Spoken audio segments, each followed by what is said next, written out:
One inmate inside this prison adopted a baby boy who was killed just 4 months later. Another killed 2 child murderers while behind bars. And another helped search for a 12-year-old girl, all while knowing exactly where she was. This is HMP Wakefield, also known as Monster Mansion. We have already covered this prison in a previous video with different inmates, but with so many suggestions of other inmates and so much happening within these walls recently, I thought it was time for a second. This prison is located in West Yorkshire and houses some of those considered the worst of the worst, and many of whom will never be set free. As always, we're only scratching the surface of the cases in this video, but let's explore some more of the prisoners currently or recently known to be held here.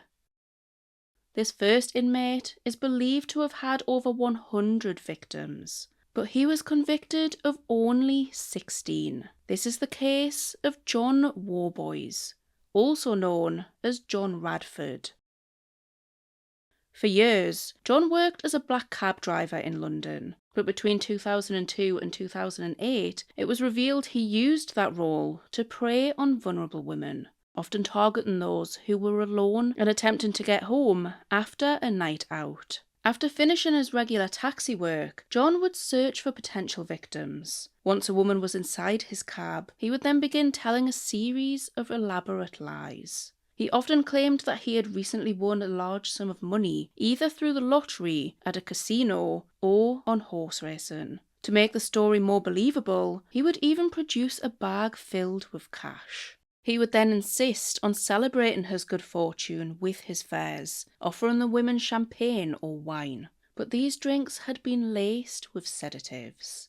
Once the drugs took effect, John carried out sexual assaults while his victims were incapacitated and unable to consent. In many cases, the women had little or no memory of what had happened, with many waking in their own home with no recollection of how they had got there after entering the taxi. Others were unaware that they had even been assaulted at all, as they often showed no obvious physical injuries. For years, he was able to continue offending. And when some women did report their suspicions, opportunities to stop him were missed. Later, investigators found that police had been dismissive of certain complaints. They failed to preserve CCTV evidence and carried out inadequate searches of his vehicle and home. 2 victims later successfully sued the Metropolitan Police for breaches of their human rights. It wasn't until 2008, when photographs of John appeared in newspapers following his arrest, that many victims began to realise what may have happened to them. 14 women came forward during the initial investigation. In the years that followed, another 71 reported being victims, bringing the known total to 85. But police believe the true number may exceed 100. In 2009, John was jailed after being convicted of sexual offences against just 16 of these women. He was found guilty of 5 sexual assaults, 1 attempted sexual assault, and 12 charges relating to administrating drugs. He received an indeterminate sentence for public protection, with a minimum of 8 years, meaning he will remain in prison until authorities are satisfied that he no longer poses a danger to the public. However, controversy surrounded the possibility of his release. Following public outrage and the emergence of further victims, John was sentenced to an additional 6 years in prison in 2019. Even today, concerns remain over the risk he poses. In April 2026, a parole panel rejected his latest bid for release and also refused a transfer to an open prison. The panel concluded that he continued to display a sense of sexual entitlement and remained at a high risk of committing further sexual offences against women. This next inmate spent days appearing to look for a 12-year-old girl, all while knowing exactly where she was. This is the case of Stuart Hazell. Stuart lived with his partner, Christine Sharp, in New Addington in London. The couple had been together for around 5.5 years, and Christine's granddaughter, Tia Sharp, was a regular visitor to the home. Described as a sparky young girl who was full of life, Christine later said that Tia idolised Stuart.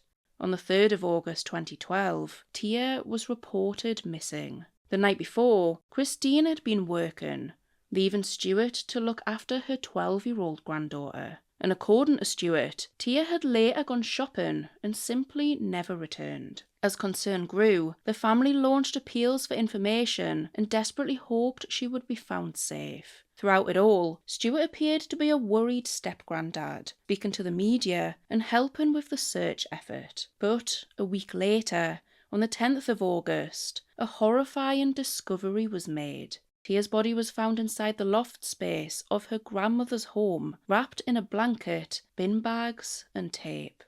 While the family spent days wondering what had happened to her, Stuart already knew the truth. Her body was finally discovered after the 4th search of the property, when officers were alerted by the smell of decomposition coming from the loft. When questioned, Stuart claimed that Tia had accidentally fallen down the stairs, broken her neck, and died. He said that he had panicked and hid her body. However, both the post-mortem examination and evidence recovered from the home contradicted his account. Investigators discovered a disturbing photo, believed to be Tia, taken during the early hours of the 3rd of August. Although her face couldn't be seen, the girl was on her bed at her grandmother's home, but posed in a disturbing position. The image immediately raised concerns and was possibly considered to have been taken after Tia's death, but this couldn't be confirmed. Forensic examination later found both Tia's blood and Stuart's semen on the bedding. Further examination of the property uncovered a sex toy in his bedside table with the DNA and blood of Tia present. Officers also recovered hidden memory cards containing images and videos of Tia, showing her sleeping and applying moisturiser to her legs. On their own, some of these recordings may not have appeared suspicious. However, investigators also discovered internet searches that focused on inappropriate material involving young girls and sleeping children, raising serious concerns about Stuart's interest in Tia. The judge later said that there was no doubt that he had developed a sexual interest in her. Although experts were unable to determine the exact cause of Tia's death, it was believed that she had likely been smothered or otherwise prevented from breathing. During the investigation, Christine herself was initially arrested before later being released without charge. As the evidence against him continued to grow, Stuart eventually pleaded guilty on the 5th day of his trial. In 2013, he was sentenced to life imprisonment and ordered to serve a minimum of 38 years behind bars for the murder of 12-year-old Tia Sharp. The next inmate travelled the UK working at fairgrounds while operating one of Britain's most notorious child predator rings. This is the case of Sidney Cooke. Born in 1927, Cooke spent decades offending against children and became known as the leader of what the media would later call the Dirty Dozen, a group of around 12 men linked to some of the more serious crimes against children in Britain. Working at travelling fairgrounds allowed Cooke to move around the country frequently and avoid attracting suspicion. Investigators later alleged that throughout the 1970s and 1980s, members of the group targeted vulnerable young boys, abducting and abusing them before returning to normal life as though nothing had ever happened. Over the years, the group became linked to multiple child murder investigations, with some reports suggesting that they had been responsible for far more deaths than were ever proven in court. In November 1985, 14-year-old Jason Swift became one of their victims. After disappearing, Jason's body was eventually discovered in a shallow grave in Essex. A police investigation led to the arrests of Cooke and several of his associates.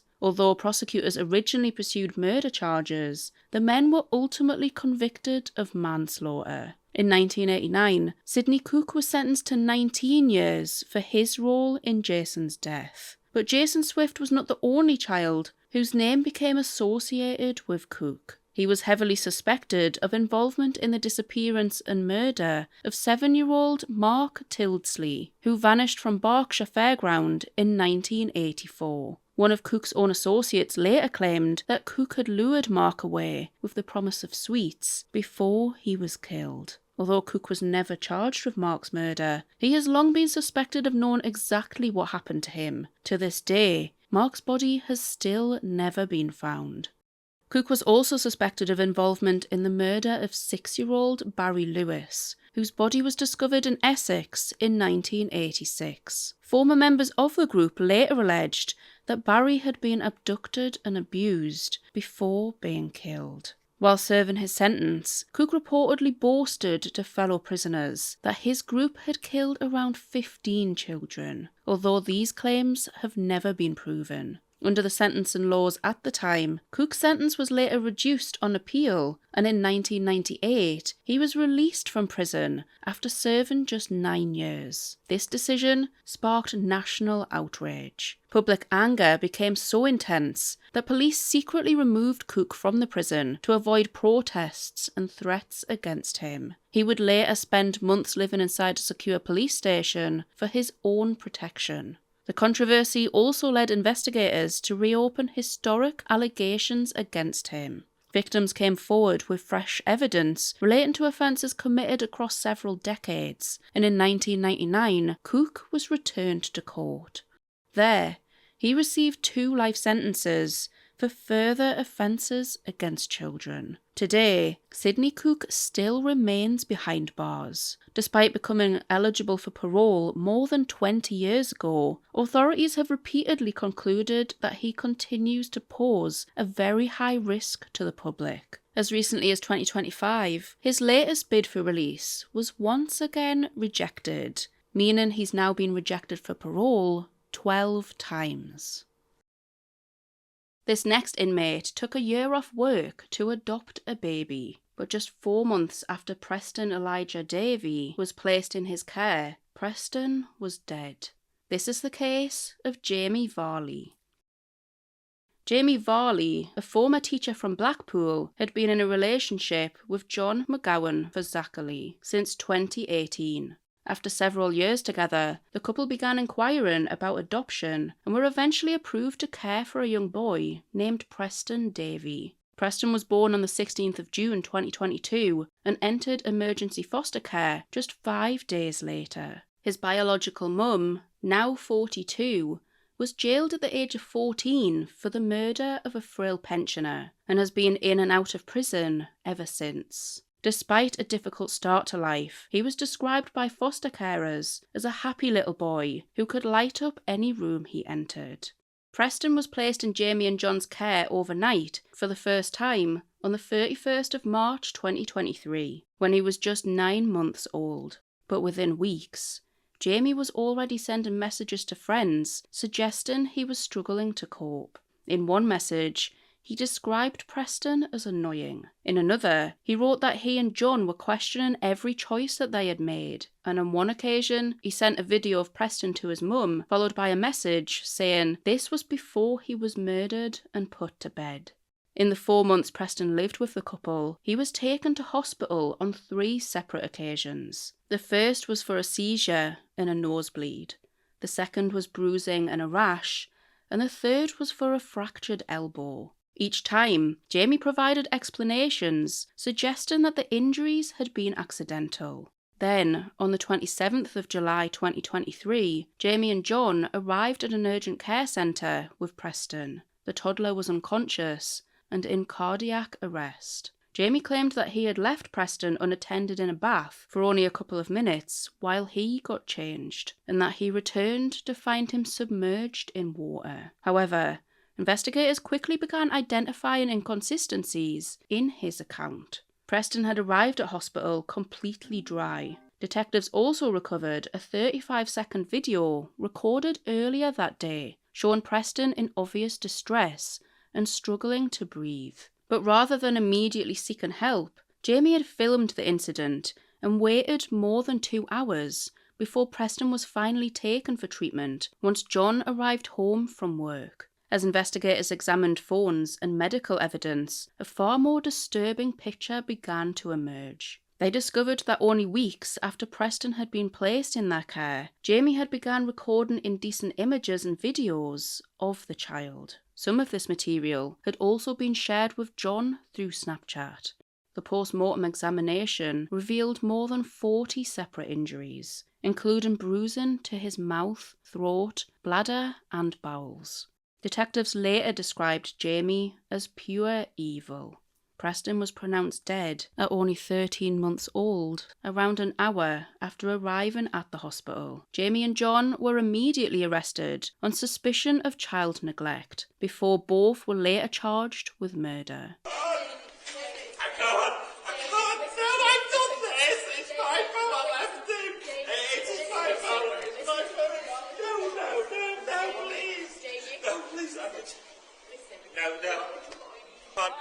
Please kill me, please. Jamie, please. Jamie. Please. Jamie. I can't, no, this is not.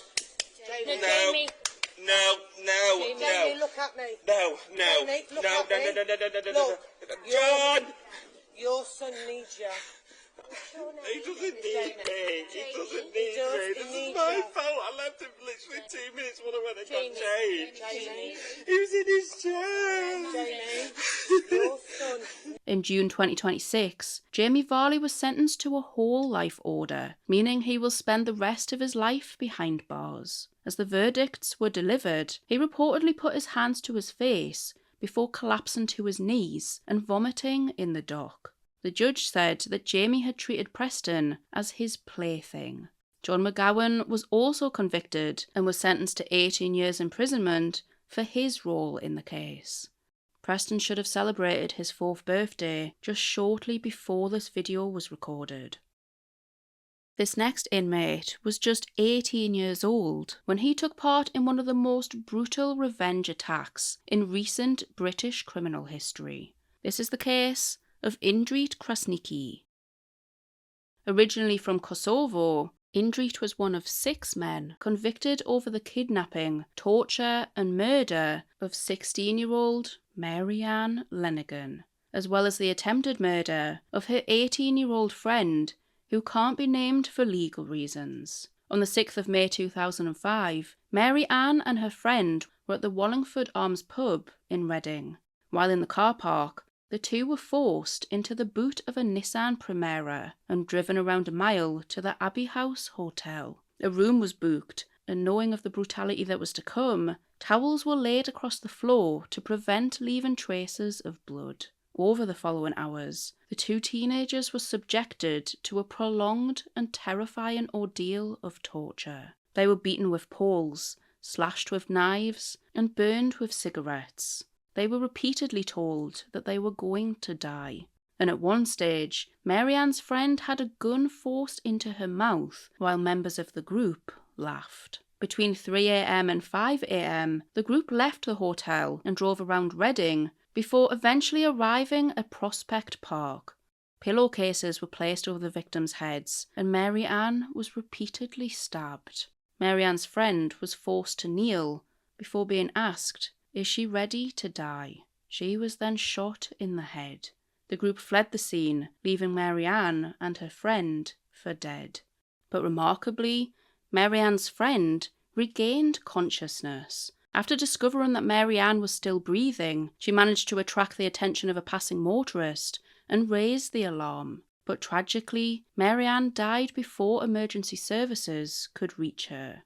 She had suffered more than 40 separate injuries and died from a fatal wound to her neck. Her friend survived only because the homemade bullet had failed to penetrate her skull. The investigation soon revealed that this had not been a random attack. The surviving victim recognised at least 2 of the men involved, and detectives uncovered what they believed was the motive. A month earlier, the group's leader, Adrian Thomas, had been assaulted and robbed at his flat. Although he never reported the incident to police, he became convinced that Mary Ann and her friend had set him up, that they had left his flat open, allowing the attackers to enter his property. Rather than contacting the authorities, he gathered a group of associates and planned what prosecutors described as a revenge attack. 4 of the 6 men involved were already on probation at the time, including Indrit. During the trial, 19-year-old Michael Johnson was identified as the person responsible for the fatal stabbing of Mary Ann,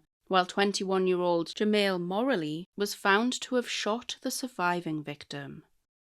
Indrit was cleared of rape, but convicted of murder, attempted murder, kidnapping, and assault. He was sentenced to life imprisonment with a minimum term of 23 years. It has also been recommended that he is to be deported following his release. The other men involved likewise received life sentences, with minimum terms ranging from 23 to 27 years. But Indrit's violent offending didn't end there. On the 7th of May 2010, while serving his sentence in Wakefield, he took part in another serious attack. He targeted Radislav Krasniqi, along with 2 fellow inmates. He was a former Bosnian Serb military commander, serving a 35-year sentence for his role in the Srebrenica genocide. Radislav, who had an artificial leg and was described in court as a defenceless prisoner, survived the attack. The 3 men later admitted that they targeted him after learning of his involvement in the deaths of 8,000 Muslim men and boys during the 1995 genocide. For his role in this prison attack, Indrit received a further 12-year sentence to run alongside his existing life sentence. This next inmate appeared to be a successful businessman by day, but by night he prowled the roads of North Wales for 20 years, searching for victims, eventually resulting in the deaths of 4 men. This is the case of Peter Moore. Known as the Man in Black because of his trademark dark leather clothing, Peter Moore was a cinema owner from North Wales, with an obsession with Nazi imagery and violent fantasies. For years, he appeared to be an ordinary businessman, but in 1995, over a period of just 3 months, he carried out a series of murders that would make him one of Wales' most notorious serial killers. His first victim was 56-year-old Henry Roberts. In September 1995, Peter arrived at Henry's remote cottage in Anglesey and knocked on the door. According to investigators, the last thing Peter said to Henry was that he was not a Nazi, before stabbing him repeatedly. Henry's body was later discovered outside his home. Just weeks later, Peter Moore struck again. In November, 49-year-old Keith Randalls, a safety traffic officer, returned to his caravan after buying fish and chips following a day at work. Sometime that evening, Peter knocked on the caravan door. He dragged Keith outside and launched another violent attack. When Keith reportedly asked why he was stabbing him, Moore later claimed his response was for fun. Keith's body was discovered by workers the following day beside his caravan near the A5 in Anglesey. Then in December 1995, a 3rd victim was found. 40-year-old Anthony Davies, a married father of 2, was discovered dead on Penson Beach in Abergele. Like the previous victims, he too suffered multiple stab wounds. But this murder would ultimately lead detectives straight to Peter Moore. Witnesses reported seeing a van near the scene, and investigators eventually traced it back to him. When police searched his home, they discovered a disturbing collection of evidence, including weapons, belongings linked to the victims, and detailed notes documenting his crimes. During police interviews, he even confessed to another murder. In October 1995, between the deaths of Henry Roberts and Keith Randalls, Peter killed 28-year-old Edward Carthy. The 2 men had met in a Liverpool gay bar before Moore lured him to Clorkennog Forest in North Wales, where he murdered him and buried his body. As the investigation continued, Peter also revealed that he had planned to murder his bank manager. Detectives soon realised that these murders were only part of a much bigger picture. Evidence suggested that over the previous 2 decades, Peter had carried out violent and sexual attacks on numerous men. He later admitted that he would sometimes stop his vehicle late at night and target people walking home. According to Peter, he would dress as either a police officer or in Nazi-style clothing to intimidate his victims before attacking them with a police truncheon. What many found most disturbing was his complete lack of remorse. Investigators described how Peter spoke about the murders with chilling detachment. At one stage, he compared killing to putting a knife through butter. He also admitted that he gained enjoyment from committing murder.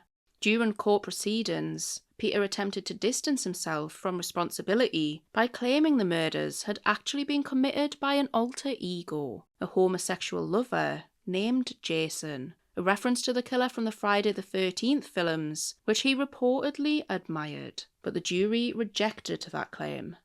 Peter Moore was convicted of 4 murders and sentenced to a whole life tariff, ensuring he would spend the rest of his life behind bars.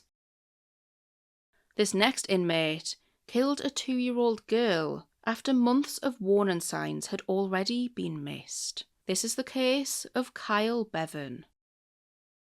In 2020, 28-year-old Kyle Bevan was living with his partner, Sinead James, in Pembrokeshire. The couple had met in February that year, and when lockdown restrictions came into force just weeks later, Kyle effectively moved into the family home. Sinead lived with her 3 daughters, a baby born the previous year, her 6-year-old daughter, and 2-year-old Lola James. Lola was described by her family as a little ray of sunshine. She loved life, was always smiling, and had a laugh that could fill a room with joy. But over the months that followed, concerns began to emerge. Sinead regularly received messages from Kyle trying to explain injuries to the children while they were in his care, often during the early hours of the morning. One incident left Lola with facial injuries, which Kyle blamed on a fall down the stairs. On another occasion, marks around her mouth were explained as the result of an accidental fall. There were further incidents involving bruising, injuries to her face, and a suspected injury to her nose. Witnesses also reported seeing marks on Lola's neck and urged Sinead to seek medical advice. But despite repeated concerns, his explanations were continually accepted. According to evidence heard in court, Lola eventually began making noises that were described as horrible whenever Kyle was around. As she was still too young to properly explain how she felt, prosecutors suggested that this may have been her way of expressing distress. There were also warning signs about Kyle himself. His own daughter's grandmother reportedly warned Sinead about allegations that he had previously abused both a former partner and her child. And on another occasion, after taking Xanax, Kyle became violent and began damaging the family home, forcing Sinead to take the children elsewhere for the night. Yet despite these incidents, he continued living at the property and was regularly left alone with the children. By July 2020, the relationship was seemingly deteriorating. Sinead told Kyle that she was done with him and texted him saying his behaviour amounted to domestic abuse and demanded that he leave the house. But he refused. Just 2 days later, he pushed the pram carrying Sinead's baby into a road of busy traffic, forcing Sinead to dive to save her child. Again, no further action was taken. Then came the night of the 16th and the early hours of the 17th of July. Shortly after midnight, Sinead was awoken by a loud bang and Lola screaming. When she got up, she found Kyle holding the toddler and telling her that he would deal with it, and Sinead returned to bed. Over the following hours, however, Lola suffered catastrophic injuries. At 6:30 a.m, Kyle searched online. "My 2-year-old has just taken a bang to the head and gone all limp and snoring. What's wrong?" The search results advised seeking urgent medical assistance, something that he didn't do. Instead, prosecutors said that he spent time attempting to cover up what had happened. Evidence suggested that he cleaned parts of the home, cleaned Lola herself, and delayed raising the alarm. Even after being told by his mum to wake Sinead and call an ambulance, even further time passed before emergency services were finally contacted. Once help was requested, Kyle claimed Lola's injuries had been caused by an accidental fall down the stairs after being pushed by the dog. But investigators quickly rejected that explanation. Medical examinations revealed more than 100 visible injuries across Lola's body, as well as severe head trauma that had caused devastating brain damage. Prosecutors said that Kyle had violently shaken the 2-year-old, causing catastrophic brain injuries from which she never recovered. Tragically, Lola James died from her injuries shortly after. During the investigation, prosecutors argued that the warning signs had existed for months and that opportunities to protect Lola had repeatedly been missed, even ignored. Sinead James was convicted for allowing the death of a child and received a 6-year sentence, half of which is to be spent in prison and the other half on release. She had essentially prioritised her relationship with Kyle over the safety of her own children. In 2023, Kyle Bevan was convicted of murdering Lola James and sentenced to 28 years in prison. But in 2025, Kyle was attacked and killed in prison, which brings us to our final inmate. The final inmate entered prison for murder, and once behind bars, he killed 2 child murderers. This is the case of Lee Newell. Lee was just 20 years old when he murdered his 56-year-old neighbour, Mary Neal, in Norwich in 1988. After forcing his way into her home in Gately Gardens and reportedly being refused money, he strangled her to death. Rather than immediately fleeing, he continued living next door as though nothing had ever happened. During the days that followed, he stole money from Mary and used it to hire videos before eventually fleeing to Jersey. 10 days after the murder, Mary's body was discovered in the cupboard under her stairs. Lee was later convicted and sentenced to life imprisonment. More than 2 decades later, he was still behind bars, but his notoriety would ultimately come from crimes committed inside the prison rather than outside. In 2013, while being held at HMP Long Larton, Lee and fellow inmate Gary Smith targeted another prisoner named Subhan Anwar. Subhan was serving a 23-year sentence for the murder of his partner's 2-year-old daughter, Sanam Navsarkar. According to prosecutors, Lee and Gary followed Subhan into his cell and restrained him. They initially convinced him that they were only going to take him hostage, but once he was restrained, they carried out a fatal attack. Afterwards, the pair contacted prison staff, claiming that they believed Subhan was dead, but they refused to leave his cell. Both men were later convicted of murder. For his role in the killing, Lee Newell received a whole life order, meaning he would never be eligible for release.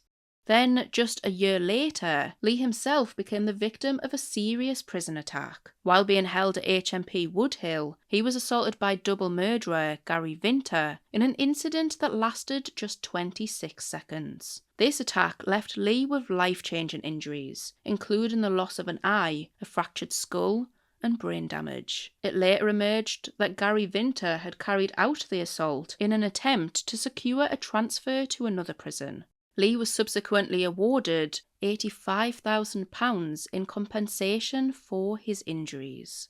However, prison violence would again follow him. On the 4th of November 2025, Lee, then aged 57, became one of 3 inmates accused of murdering Kyle Bevan, the child killer we have just covered in the previous case.